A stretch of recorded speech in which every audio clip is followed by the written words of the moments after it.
présente le 18-19 d'Edwige Chevrillon.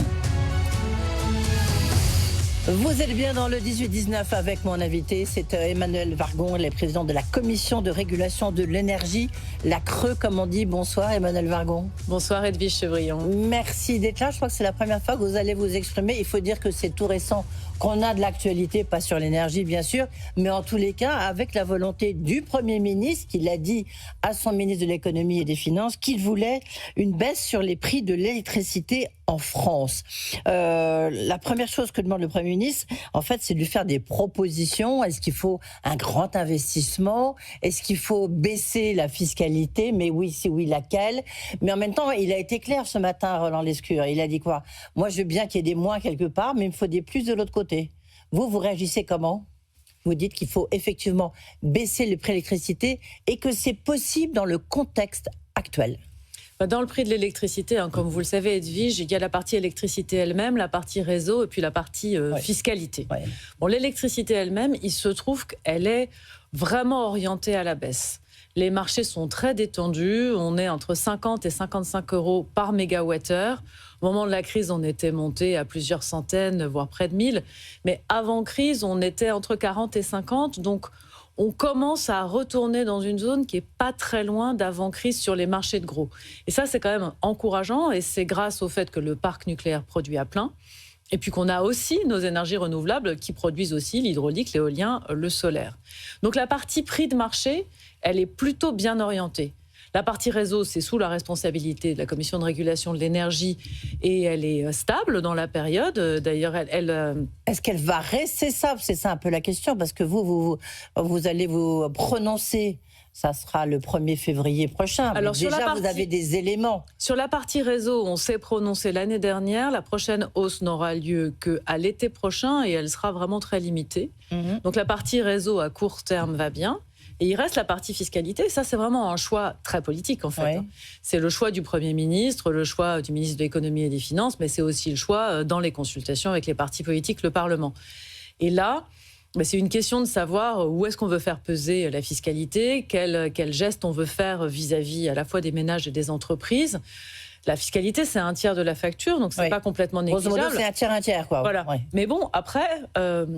on est dans un exercice budgétaire contraint. On a des déficits importants, une dette importante. Donc, s'il doit y avoir un geste fiscal d'un côté, la question est tout de suite de savoir comment c'est compensé ailleurs. Et là aussi, ce sont des choix très politiques. Oui, choix très politiques, on est d'accord. Mais en même temps, vous avez la possibilité, alors ça s'appelle l'assise, c'est un peu technique, mais c'est de baisser la taxe sur l'électricité et la faire remonter, par exemple, sur le gaz. Alors, c'est une des options possibles. Edwige, je ne sais pas qui est vous, mais en tout cas, ce n'est pas le régulateur. Le vous, c'est vraiment le gouvernement et le Parlement. Ouais. Les taxes, que ce soit la TVA ou les assises, c'est techniquement possible. D'ailleurs, l'assise avait été très, très fortement baissée pendant la crise.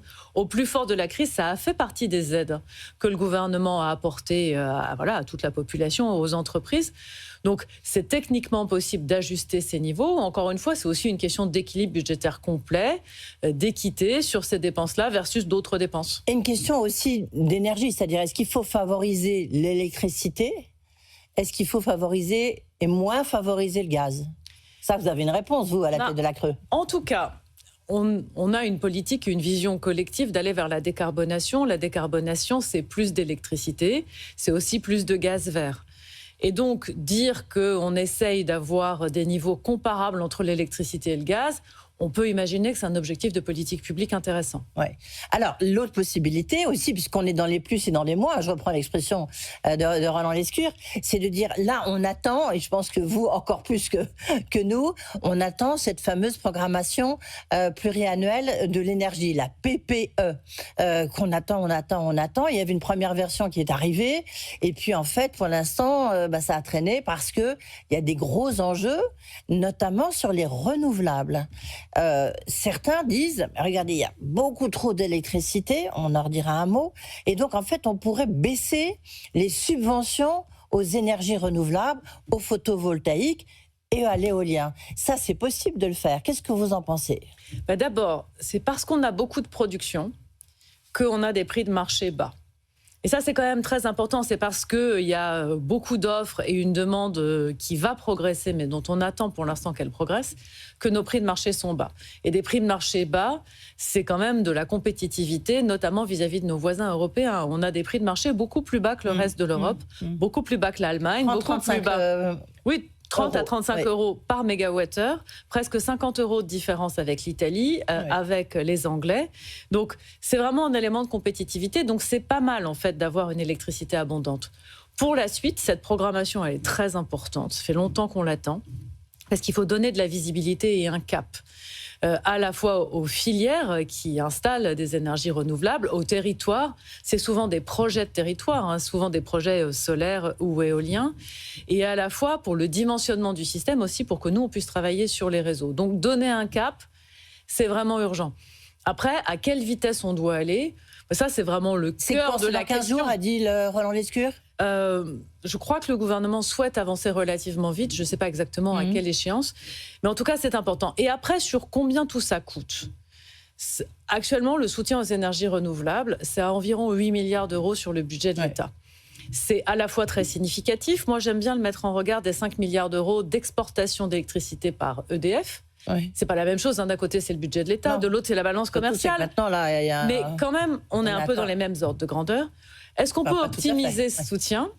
Oui, forcément, on peut toujours optimiser le soutien.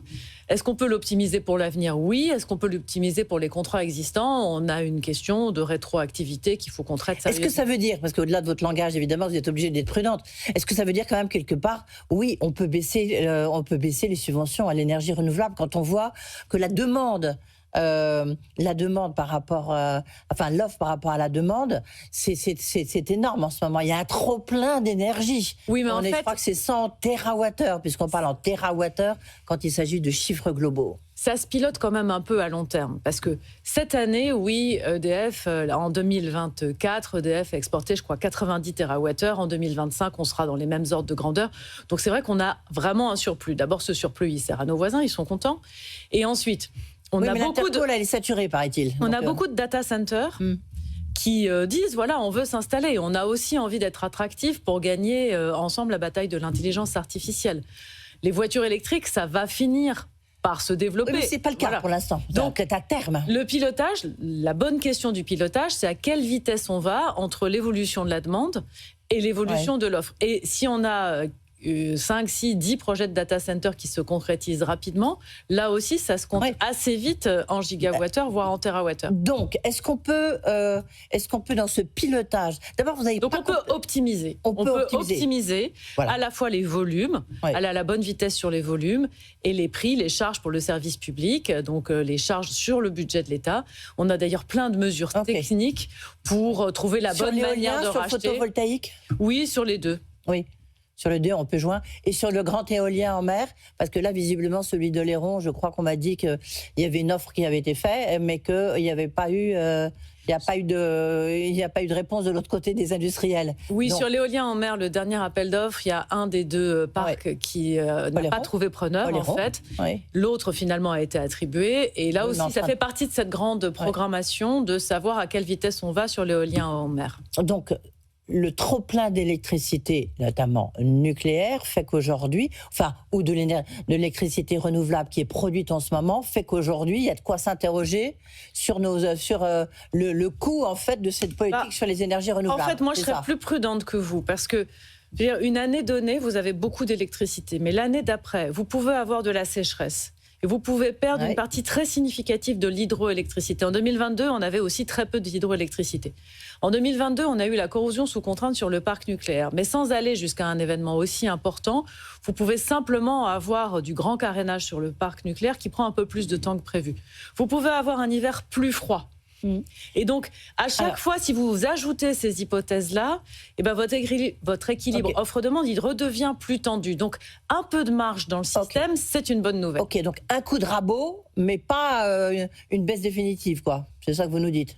Non, ce que je vous dis, c'est qu'il faut continuer à avoir des capacités supplémentaires. Il faut le faire à la bonne vitesse. Vous vous souvenez peut-être, il y a quelques mois, j'avais dit attention à ne pas aller trop vite quand même. C'est ce que je continue à dire, mais sans tout arrêter. D'accord, ne pas tout arrêter. Est-ce que dans le cas du PLF, il faudrait une baisse des taxes sur l'électricité, justement, pour accélérer cette électrification? Ce matin, le ministre de l'Économie et des Finances a annoncé un bonus, justement, enfin un bonus plus important. Est-ce qu'il faudrait une baisse des taxes sur l'électricité pour booster cette électrification? Ça, c'était la question de tout à l'heure. Et vraiment, ce que je vous dis, c'est sur les... Vous n'avez pas complètement répondu, c'est pour ça que je me permets de la poser. Parce que les taxes, si vous voulez, c'est vraiment l'apanage du gouvernement et du Parlement. Lever l'impôt, décider qui doit payer, qui doit contribuer, comment. Est-ce que c'est des taxes sur la consommation ou autre chose? C'est vraiment pas un sujet de régulateur. Oui, mais après, le principe même de baisser les taxes, pas sur les modalités, ça relève de vous parce que ça guide justement la politique énergétique. Non, ça relève pas de nous, parce que nous, on a un rôle de bon fonctionnement des marchés, et on a un rôle de bonne application d'une politique énergétique, mais cette politique, heureusement qu'elle n'est pas fixée par le régulateur, qui est une autorité indépendante. Mais quand même, ce que je peux vous dire, pour essayer de répondre un peu à la question, Edwige, c'est que oui, on a besoin d'électrification, et ce besoin d'électrification, il nécessite que les gens puissent se projeter.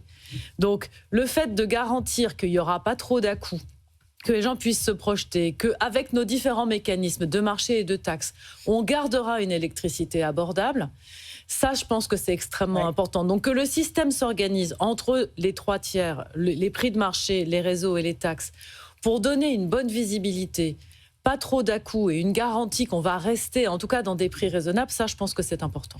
D'accord. Est-ce que, durablement, les prix de l'électricité vont rester durablement bas ? Alors, pour les 2-3 années qui viennent, ils sont bien orientés à des niveaux qui sont plutôt bas. Au-delà, c'est vraiment difficile de répondre. Oui. Comme quoi, quand même, les prévisionnistes, d'autres organismes se sont quand même bien plantés, si vous me permettez cette expression un peu triviale. En fait, moi, la raison pour laquelle... Ceux qui fondent ma réponse, ce n'est pas les prévisionnistes, c'est les prix du marché à terme. Et c'est quand même encore les marchés à terme qui agrègent toutes les prévisions et qui font les hypothèses d'évolution des prix. Il y a la question de savoir un peu le coût de l'électricité, justement, pour voir... on voit que ça se passe mieux entre EDF et les industriels, enfin les consommateurs, les industriels électro-intensifs, comme on dit. Il y a une question qui se pose beaucoup sur les PME, sur les ETI. Ici même, on nous dit beaucoup, mais on est coincé.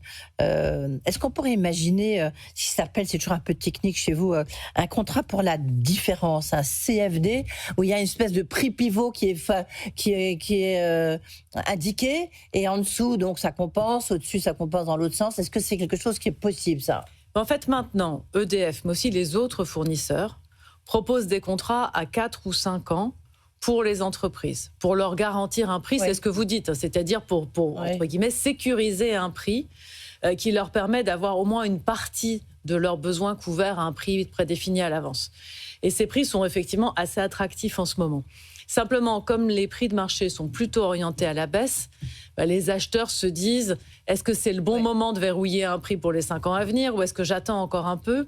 Donc, ces mécanismes de marché, de contrat que chaque fournisseur propose existent, pas seulement pour les très grosses entreprises, pour les électro-intensifs, mais aussi pour les PME, pour les ETI. Mais il y a aussi une question de savoir à quel moment, du point de vue de l'acheteur, c'est le bon moment pour contracter ça. Oui.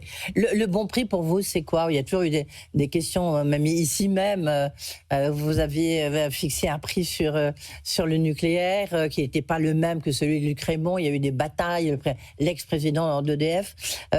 Pour vous, le bon prix pour ces contrats, c'est quoi ?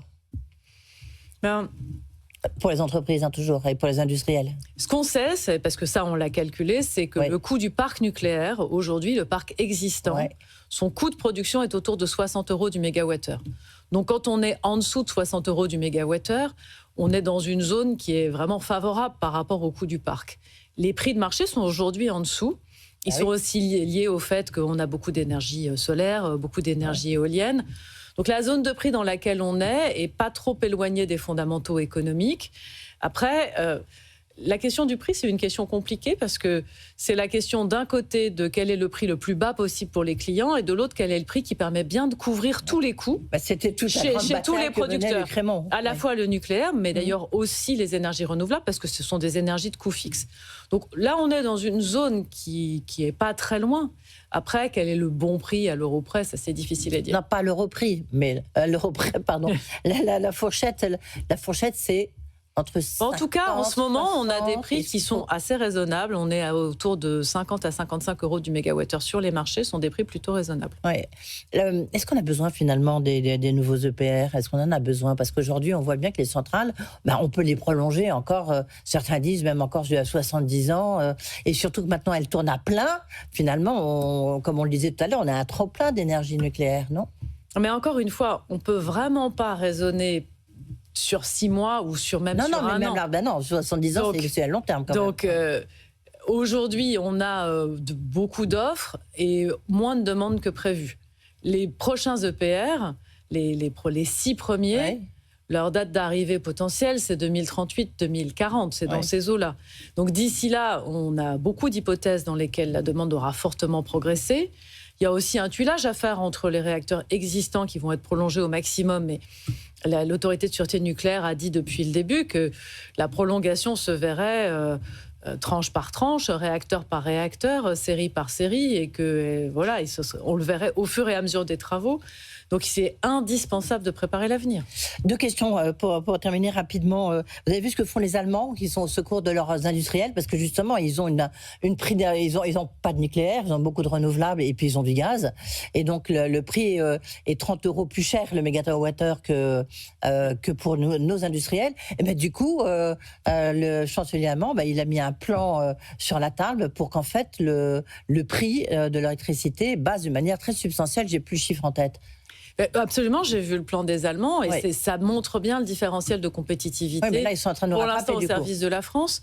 Alors là, dans le plan allemand, c'est encore un peu tôt parce que le chancelier a mis une copie sur la table. Je crois qu'elle est en cours de discussion avec la Commission aussi, donc tout n'est pas totalement finalisé. Accepté justement ce contrat pour la différence. Ça permettrait de réduire une partie de la facture, mais pas toute la facture, plutôt 50% de la facture maximum.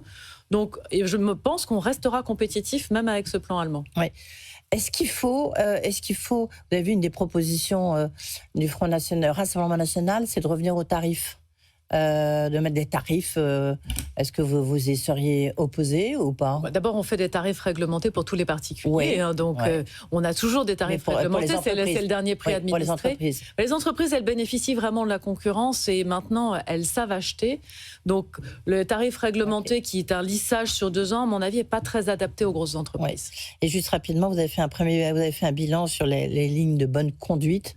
Est-ce que vous en êtes satisfait aujourd'hui ? Est-ce qu'il y a des efforts qui ont été faits ? Oui, en fait, on avait pris un engagement vis-à-vis des consommateurs de faire un peu le ménage et la police auprès des fournisseurs pour être sûr que les fournisseurs se comportent correctement. Les fournisseurs ont tous joué le jeu. Sur les 20 fournisseurs nationaux qui sont rentrés dans la démarche, on en a 17 qui sont très largement au rendez-vous. Oui, puis il y avait un vilain petit canard qui reste. Merci beaucoup Emmanuelle Wargon. Merci à vous. On va voir un peu comment tout ça évolue. On attend cette PPE donc dans les prochains jours. Merci beaucoup. Dans un instant, on parlera du moral des troupes des entreprises. C'est plutôt là en berne. On va voir ça tout de suite. Le 18-19 d'Edwige Chevrillon sur BFM Business.